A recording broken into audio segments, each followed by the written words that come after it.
Good morning, everyone, and welcome to Cookie Kentucky Crazy Stories from the Commonwealth. Stick with me, because our story is going to unravel fast today. Our story takes place in Ashland, Kentucky on April the 30th, 2008, when a young man by the name of Casey, who liked the high life. He liked the life of wine, women, and song, but he had a problem. He didn't have the money to finance the high life, so he decided to finance his high life. He would do a robbery and get some quick, cold, hard cash.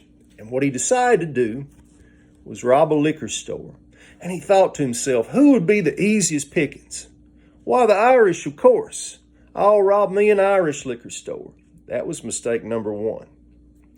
Then Casey decided he wanted a non-traditional disguise to go into that store, something unique and something that would be a trademark of his, something that would identify him above all other criminals.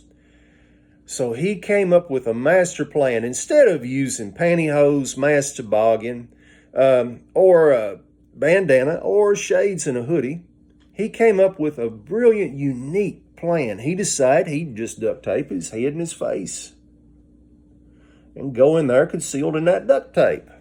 Well, he got his head and face all duct taped up, and he drove up to Ashland Liquors in Catletsburg, and that's a suburb of Ashland.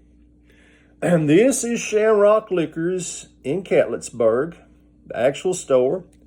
And here's one of their displays from inside. Nice place. He drove up. He went through the front door nervously. He had the duct tape wrapped around his head and face, but he pulled his shirt up over his head for further concealment. Went up to the counter and told the female clerk behind the counter that he was going to kill her, that he had a gun.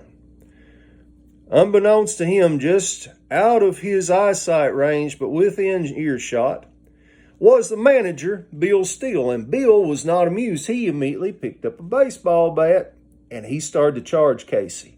Casey saw Bill coming in with that baseball bat and he took off running, stepping and a fetching. And you could hear him squalling a mile away as he went out that front door with Bill Steele on his heel. Well, Bill gave him a few love taps to that bat and told him to stop. And Casey stopped and waited while Bill called 911 and the police came. The police, after they read old Casey's rights, they decided they'd have a photo session. They'd never seen a feller like this before.